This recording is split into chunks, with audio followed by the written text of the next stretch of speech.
నమస్కారం, నేను మీ సరిత చేతి వంటలోకి స్వాగతం. ఈ రోజు మనం చేసే రెసిపీ టమాటా రైస్. ఇది చాలా easy and tasty recipe. Lunch box లేదా ఏదైనా తొందరగా తయారు చేసుకోవాలంటే ఈ రెసిపీ బెస్ట్ ఆప్షన్. ఈ రెసిపీ తొందరగా రెడీ అయిపోతుంది, ఎందుకంటే ఈ రెసిపీని ప్రెషర్ కుక్కర్ లో చేయబోతున్నాము. టమాటా రైస్ కి కావాల్సిన పదార్థాలు: ఈ కప్ 250 గ్రామ్స్ ది. దీంతో 2 కప్పుల బాస్మతి రైస్ అంటే 500 గ్రామ్స్ రైస్ ని కడిగి 10 నిమిషాల కోసం నానబెట్టుకుందాం. సన్నగా కట్ చేసి పెట్టుకున్న 6 పెద్ద సైజ్ టమాటాలు, 1 సన్నగా కట్ చేసి పెట్టుకున్న ఆనియన్, 4 కట్ చేసి పెట్టుకున్న పచ్చిమిర్చీలు, కొద్దిగా సన్నగా కట్ చేసిన కొత్తిమీర, 1/2 కప్ పుదీనా, 4 tablespoon oil, 1/2 teaspoon పసుపు, 1 టీ స్పూన్ ధనియాల పొడి, రుచికి సరిపడా ఉప్పు, 1 టేబుల్ స్పూన్ కారపొడి, 1/2 teaspoon garam masala, 1 teaspoon అల్లం వెల్లుల్లి పేస్ట్, 10 నుండి 12 కాజులు, 2 బిర్యానీ ఆకులు, 10 నుండి 12 మిరియాలు, 4 లవంగాలు, 1 ఇంచు దాల్చిన చెక్క, 1 చిన్న అనాస పువ్వు, కొద్దిగా సాజీరా. ముందుగా స్టవ్ ఆన్ చేసి కుక్కర్ పెట్టుకుందాం. కుక్కర్ వేడవ్వగానే ఆయిల్ యాడ్ చేసుకుందాం. నూనె వేడయ్యాక మసాలాలు యాడ్ చేసుకుందాం. ఇవి చిటపటలాడగానే కట్ చేసి పెట్టుకున్న ఉల్లిపాయలు యాడ్ చేసుకుందాం. దీంతో పాటు కాజులు కూడా యాడ్ చేసుకుందాం. ఇప్పుడు వీటిని ఒకసారి మిక్స్ చేసుకుందాం. ఆనియన్ లైట్ గోల్డెన్ కలర్ వచ్చేంత వరకు వేయించుకుందాం. ఇప్పుడు ఇందులో పచ్చిమిర్చి యాడ్ చేసుకొని ఒకసారి కలుపుకుందాం.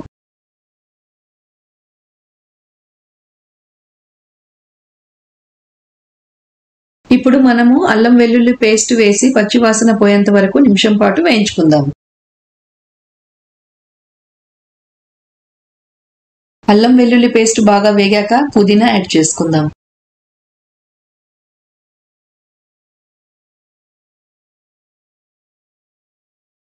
ఇందులో పసుపు, ధనియాల పొడి, కారపొడి, గరం మసాలా మరియు ఉప్పు వేసుకొని కలుపుకుందాం.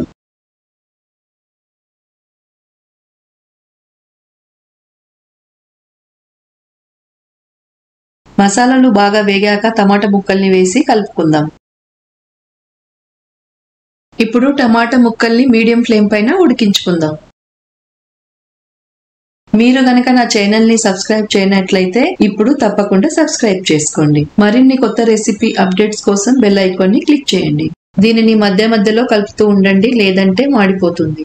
నూనె పైకి తేలే వరకు టమాటాల్ని ఉడికించుకుందాం. చూడండి నూనె ఎంత చక్కగా పైకి తేలిందో. ఇప్పుడు ఒకసారి మిక్స్ చేసుకుందాం.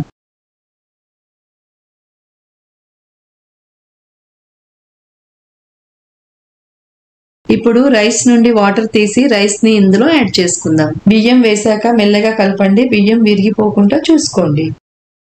బియ్యం టమాటా మరియు మసాలాలతో బాగా కలిసిపోయాయి. ఇప్పుడు ఇందులో వాటర్ యాడ్ చేసుకుందాం. 1 కప్ రైస్ కి 1.5 కప్పు చొప్పున 3 కప్పుల వాటర్ యాడ్ చేసుకుందాం. ఇప్పుడు ఇందులో కొత్తిమీర వేసుకొని ఒకసారి కలుపుకుందాం.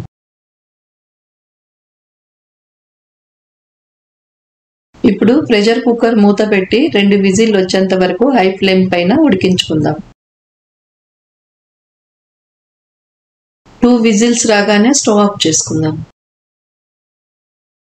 స్టీమ్ పూర్తిగా పోయిన తర్వాత విజిల్ చెక్ చేసి ప్రెషర్ కుక్కర్ మూత తీసుకుందాం. ఒకసారి రైస్ ని కలుపుకుందాం. చూడండి రైస్ ఎంత ప్రాపర్ గా ఉడికిందో. రైస్ విడివిడిగా ఉంది. అంతే, వేడి వేడి టమాటా రైస్ రెడీ అయిపోయింది. ఇప్పుడు మనం సర్వింగ్ చేసుకుందాం. మీరు కూడా ఈ టమాటా రైస్ రెసిపీని తప్పకుండా ట్రై చేసి చూడండి. మీకు కనుక ఈ రెసిపీ నచ్చినట్లయితే కమెంట్స్ లో తెలియజేయండి.